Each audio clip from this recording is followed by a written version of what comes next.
Production. The who, what, when, where, and hows of candle making, presented by Christina Woods. Let's get right into it. Who? A person who has studied candle making basics, or someone who has the instructions on hand while making the candles. See, dealing with fire and hot wax, you'll want to prepare yourself on these next following subjects. Number 1, fire safety and home insurance compliance. You do not want to be making candles and not understand what to do in case of emergency or create an environment that is not in compliance with your insurance company in case of fire occurring. Number 2, wax flash point. You want to know at what point will your wax combust into flames. This is something also very important to know, and another reason why you would need to know fire safety. Number 3, fragrance properties and their flash points. You don't want to add a fragrance to a wax that is too hot for it and it combusts into flames, thus setting the wax on fire, and now you have another fire safety hazard going on. You also want to, number 4, know how to handle hot wax in various ways, even when dealing with melting your wax, whether that's a water bath, rather it's the microwave, or on direct heat.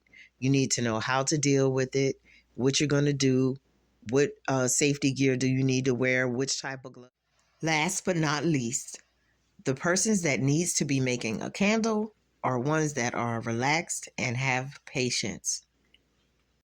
And you need to know what are the different types of wax, wicks, fragrances, and containers that you want to use. You'll want to be sure you have studied the necessary protocol for matching your wicks to your containers and matching your wax to your fragrances.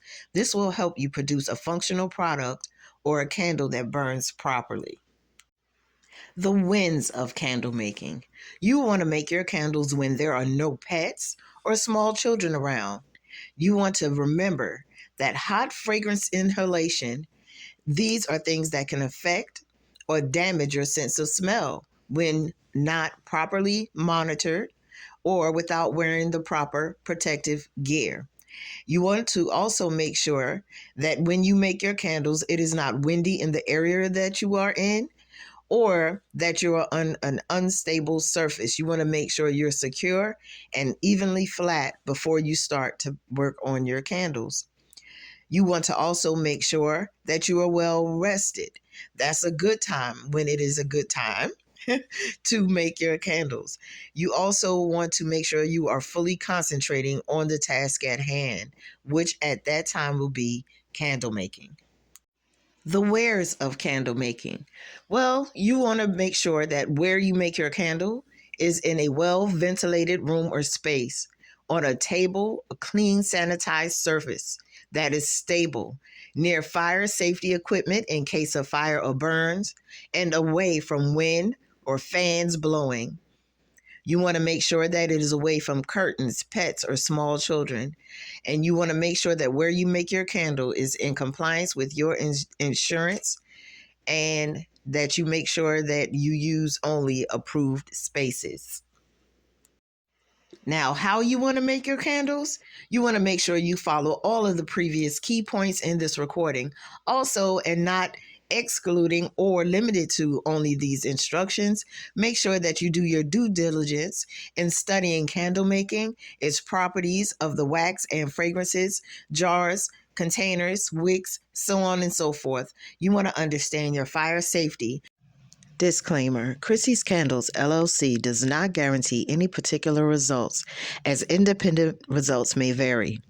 Chrissy's Candles, LLC assumes no responsibility for finished products or process, whereas candles or body products have been produced. Consult your candle making instructor for instructions on troubleshooting.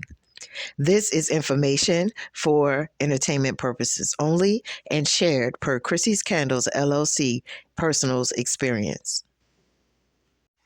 Thank you so much for listening. You just learned the who, what, when, where, and hows of candle making in under 5 minutes. You deserve the best. This is a Woods Gang production.